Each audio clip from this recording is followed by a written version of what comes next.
Tonight, a Denver7 special report. I think this is the time where it has to break open. Parents should know, because this was quite a serious situation. It's the unthinkable. I was 17. He was 31. Teachers and school employees accused of crossing the line. There is no way that I would have consented to that, ever. Breaking the rules. Can you help people understand what happened here? Preying on students. I can see why an outsider would look at that and go, oh my gosh, this looks really bad.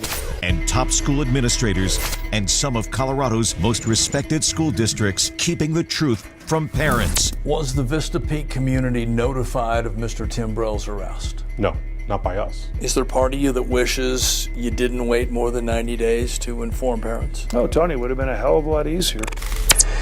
You've absolutely exposed a cover-up. Denver7 Investigates.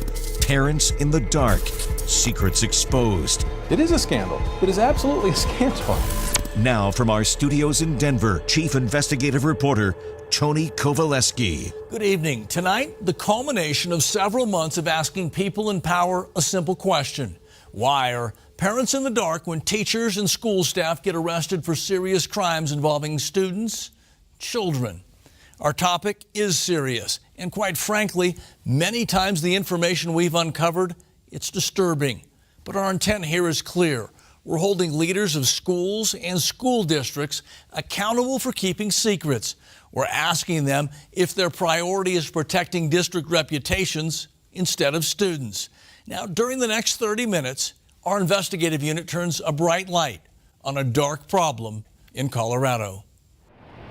I mean, I was naive. Tristana has decided to let the world know. I was innocent. I was young. Speaking out for the first time following what she describes as the worst experience in her life. I was a student who had built this relationship with this teacher who I trusted. And that trust betrayed by this man, her music teacher at Vista Peak Academy. His mugshot followed his arrest. His confession came before his sentence. A lifetime on the sex offender registry and 90 days in jail. I think it's so important that people understand that this is a prevalent issue in schools. Her voice, a voice of courage. Her motive, share the pain, and maybe the message can bring change. It's closer to home than you would ever want to see or admit. She's talking about schools in Colorado. Institutions built around learning lessons. How many degrees are in any triangle in the world? Buildings where parents send their kids expecting an education and a safe environment. There is currently no state law in place that requires schools and districts to notify parents. That's a big problem. Our reporting has also included critical information from informed insiders. This stuff's got to stop. These people need to be held accountable. The school district needs to step up and do their job. Parents, guardians, they need to know what's going on. And I think in this case, it was withheld. Our reporting started here last September. Sources tipping us off to a secret inside Grandview High School.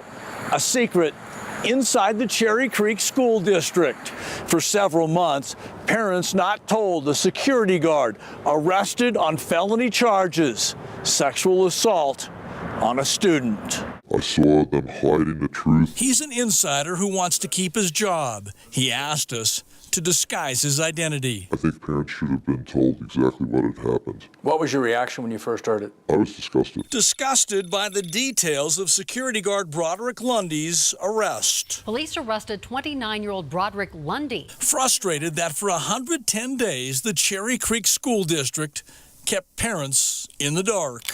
I think the ball was dropped. I wish we would have known what was going on at the school. Parents not told that police arrested a school security guard until Denver7 Investigates broke that story back in September. Was this a cover-up? Oh yeah. There was no question this was a form of cover-up. I don't believe that this was a cover-up. It was a decision around communicating or not communicating. Cherry Creek Superintendent Harry Bull made the decision to not tell parents. One of your district employees, a security guard, gets arrested for sexually assaulting a student. Yes.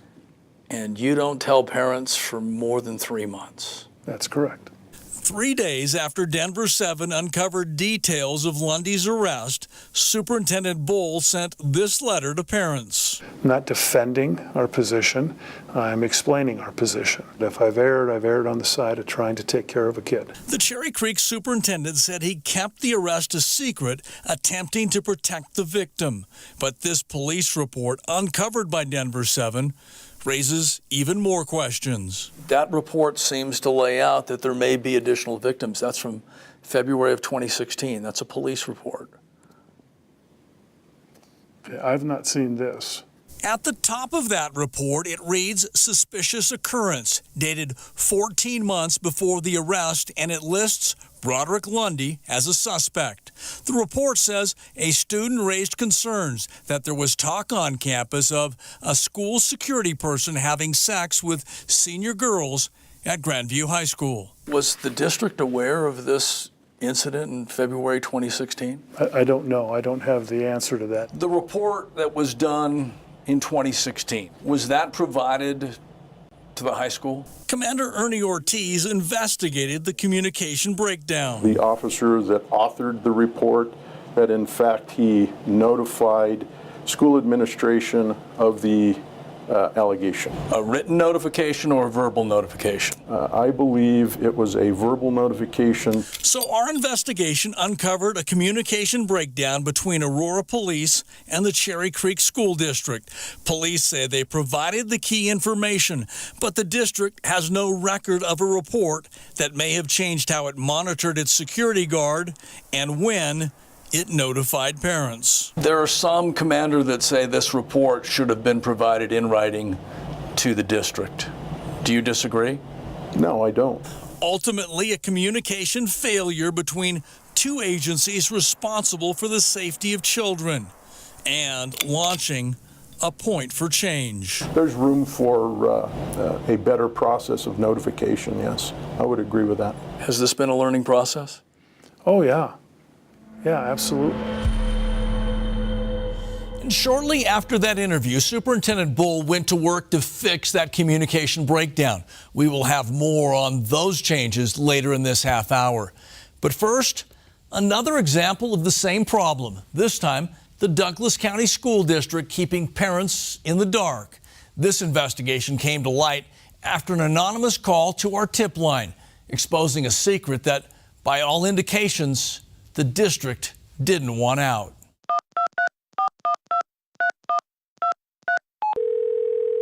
Hi, thanks for calling the Denver7 Investigates tip line. The caller frustrated by a lack of accountability. The caller knew sheriff's deputies had arrested a veteran teacher and softball coach. Well, my question to the district would be, why the delay? Brian Stebbins spent time in jail, charged with a felony crime for inappropriate contact with a student. Parents need to know what is happening immediately. Two informed inside sources risked their reputations and careers to question decisions made by the Douglas County School District. Do you believe this coach, this teacher, got preferential treatment? Absolutely, without a doubt. You didn't pause? Nope. He's never held accountable. Denver7 Investigates uncovered these text messages and compiled a timeline that raises questions about the district's transparency. Would you call this a cover-up? There's been a lot of stuff covered up. Consider these facts. After a 78-day investigation, deputies arrested Brian Stebbins on Friday, June 2nd. Douglas County High School parents were not informed about that arrest until hours after Denver7 called the district. That was 6 days after Stebbins was arrested. When you learned some of the details, how did you individually react? Makes you sick. It made me sick. Following our call, the Douglas County High principal sent this email to parents. It included, Brian Stebbins was recently arrested on charges of sexual exploitation of a child and obscenity. But it did not include these details. 6 weeks before his arrest, public records show Coach Stebbins admitted to exchanging text messages of a sexually explicit nature. He also admitted to sending photos of his exposed genitals to the victim. And he confessed to receiving partially nude photographs of the victim. Mr. Stebbins, Tony Kowaleski from Denver7. Do you have a moment? Following a recent hearing, we met the coach and teacher outside the courtroom. Your friendship with the principal, did that have any role in any preferential treatment, sir? And that remains a major part of what our investigation uncovered. The principal was in the teacher's corner. He was feeding information that he was learning from a sergeant or from a detective. Pretty strong stuff in those text messages. Pretty strong stuff. I hope the sheriff's office or the investigative authority has copies of those. He's talking about these text messages obtained exclusively by Denver7. They tell their own story about a principal, Tony Kappas, and his friend, Brian Stebbins. Is there any plausible reason for Mr. Kappas sharing what he did in those text messages? There is no plausible reason. Based on his position, Mr. Kappas should have immediately ceased all communications with that individual, Mr. Stebbins. But that did not happen. Records show the principal exchanged dozens of text messages with his softball coach at the time when he knew Brian Stebbins was in the middle of a criminal investigation. On March 31st, the principal texted, "Playing phone tag with the detective. No news as of this moment." 2 days later, I left multiple messages with the detective. I am hoping something breaks tomorrow. And 2 days after that, the principal texted the coach, "I know the district has made multiple contacts with upper levels of the sheriff's office." How should the Douglas County Sheriff's Office react to what these text messages now say? I think it's pretty evident that the principal interfered with an investigation. I can see where certain people on the outside would say, boy, that doesn't look right for the principal. Douglas County Sheriff Tony Spurlock confirmed to Denver7 that our reporting prompted his office to take a closer look. Some look at these texts, Sheriff, and say, that principal crossed the line by trying to get information and then communicating it back to the coach. Yeah, probably not in very good taste, given the totality of the circumstances. For sure. Not good taste, but not a crime. That was the conclusion after the sheriff asked the district attorney to review the texts for possible criminal charges. As you know, I've been trying to talk to you. Do you have a moment to talk to us? After declining multiple requests to explain his decisions, we met Principal Kappas one day after school. Will you explain to us why you made the decisions you did? Have a great day, Tony. Appreciate it. Why won't you talk to us, sir? Did the district consider disciplinary action against Principal Kappas for those texts? Douglas County School District Interim Superintendent Aaron Kane. You know, we wouldn't speak to anything like that in any kind of interview. That's a personnel issue. Ultimately, the interim superintendent defended the actions of Principal Kappas and the decisions made by her district to not immediately inform parents. You have a teacher that was arrested for inappropriate contact with a student, and your district waited nearly a week to tell parents. And again, it's my understanding that our people were working in direct cooperation with the sheriff's office. It seems like the district was hiding this. I think there was a lot of things that went wrong in this case in regards to the principal texting and sharing, trying to get information from us. I think that is something that you can scratch your head and say, why, this doesn't seem right. Our investigation led us to another Colorado school district. This time, 2 more teachers. Again, parents kept in the dark for months. Help your community understand why you waited to inform parents. The answer when we return.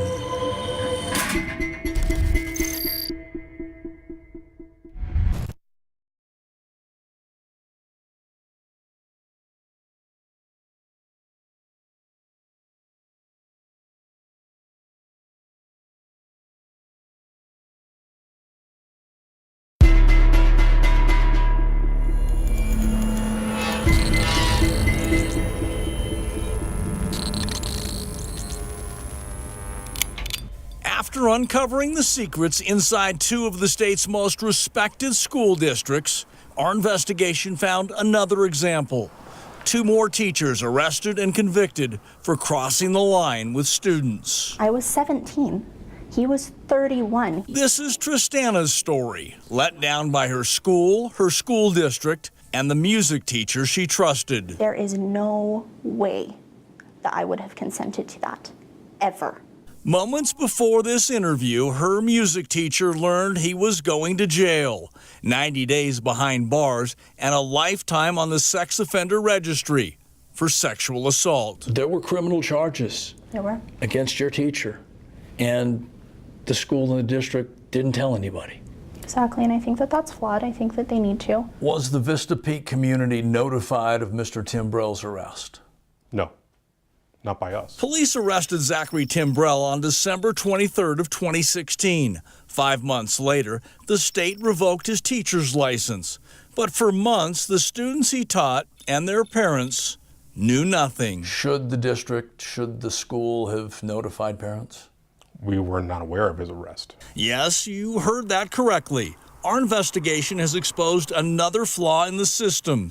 Because Zachary Timbrell resigned before he was arrested, Aurora police never notified the school district, a communication loophole between law enforcement and the district, a failure that kept critical information from parents. Are you saying the Aurora Police Department dropped the ball here? No, I'm certainly not saying that.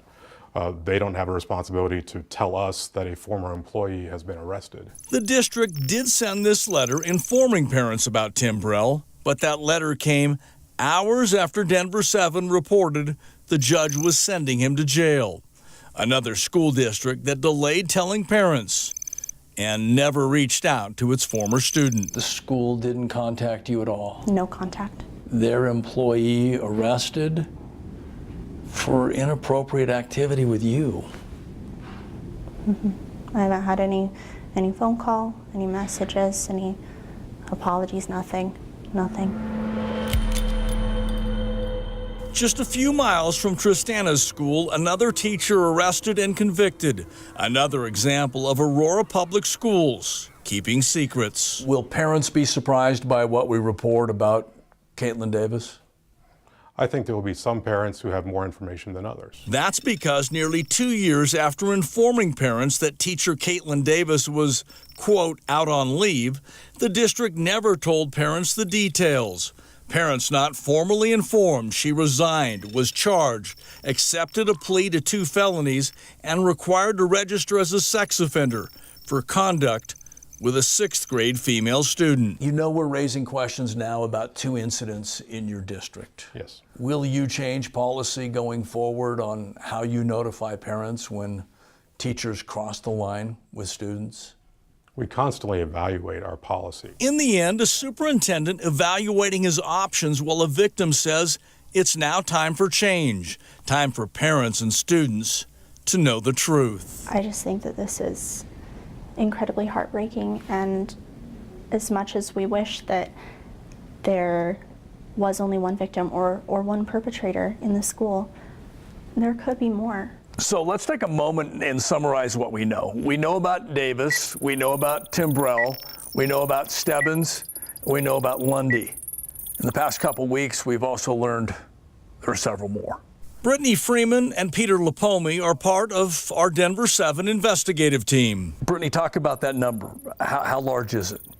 So we know about 25 teachers and school employees who have been arrested on a sexual charge or gone before the State Board of Education this year on a criminal charge. At least 18 of the crimes involve students or former students. At least 14 of those victims, high school students. 4 were middle school students, and the youngest reported victim, 10 years old. For the majority of these cases, the school districts sent out a letter to parents and were pretty transparent about here's the charges that he's facing.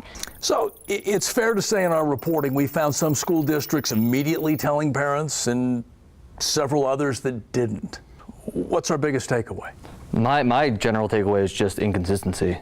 All around. I mean, you could have a lot of details in a press release given by one district, and then other times nothing at all. Troubled by what we've uncovered, sir?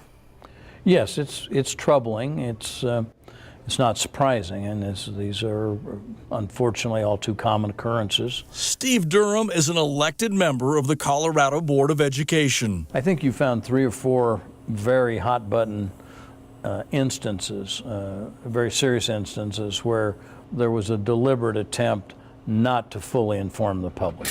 And I don't think the problem would have been known well or even at all if it weren't for the public attention that you've brought to this. But here's where the storyline takes an intriguing twist. The problems exposed in our investigations were actually fixed 6 years ago. Those politicians knew what they were voting for when they voted to kill that rule and make sure parents remain in the dark. A new call for action when we return.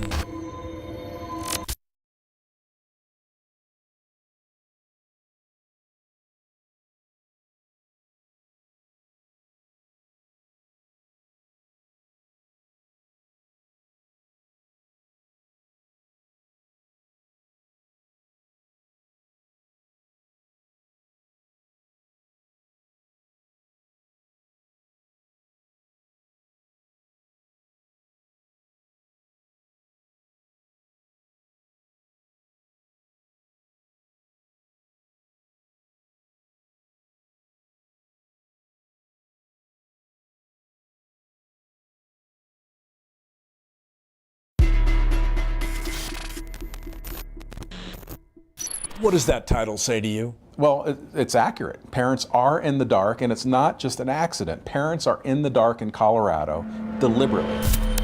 There's nobody standing on the mountain right now with a bullhorn saying, "Stop the madness." What the hell is going on? So right now, here's what we know. School districts in Colorado intentionally work to keep teacher arrests for sex crimes from parents and students. We know there is no current law or rule requiring parental notification. And we also know our reporting over the past several months has forced leaders to address this problem. And that's now generating change. This could be a very simple fix. This could be something that proves to be incredibly complex. Cherry Creek Superintendent responded to our questions and our reporting by seeking solutions. Since our initial report, he's worked with law enforcement to produce a cohesive plan to guarantee parental notification after teachers are arrested or charged with serious crimes against students. Are you hoping to set a standard? You know, that's a lofty goal, Tony. I'm trying to set a standard that works with the Cherry Creek School District and our law enforcement agencies. And this is not the first time decision makers in Colorado have tried to address the issue of parental notification. So 6 years ago, there was a solution. This was fixed. In fact, back in 2011, under Bob Schaefer's lead, Colorado's Board of Education passed this parental notification rule. It required schools to notify parents when a teacher or school employee got arrested or charged with a serious crime. But the state legislature stepped in and killed that rule, saying the state board had overstepped its authority. Those politicians knew what they were voting for when they voted to kill that rule and make sure parents remain in the dark. But Denver7 has now learned there is growing support inside and outside the Capitol for a new law forcing districts to notify parents. And based on your reporting, I think it's time that the legislature dusts that rule off and introduce it as a bill. I give you A grade for raising this issue and raising the public consciousness about this issue. Carrie Dahlman is a former teacher and the current president of the powerful Colorado Education Association, the teachers union. Ultimately, what did our investigations expose? The incredible inconsistencies that exist in parental notifications. Will you support parental notification? We support parental notification in cases of sexual offense involving minors, absolutely. Were you aware of all the instances that we reported? I was not. State Representative Paul Lundeen. It's a tragedy. It's a problem. It's something we need to resolve, can resolve, and will resolve. Representative Lundeen is now putting together new proposed legislation. He's confident lawmakers on both sides of the aisle will support a law to fix the problems exposed during our reports. At the end of the day, I want a parent notification law that makes sure parents know what's going on and if their child might be in an unsafe circumstance. It sounds simple enough, right? Safe schools and informed parents. So our promise to you is we will continue to hold the powerful accountable until parents are no longer in the dark. It's your turn now. We invite you to share your comments, your reaction. Join the conversation at #ParentsInTheDark or on our Facebook page. I'm Tony Kovaleski for the entire Denver7 Investigates team. Thanks for watching and good night.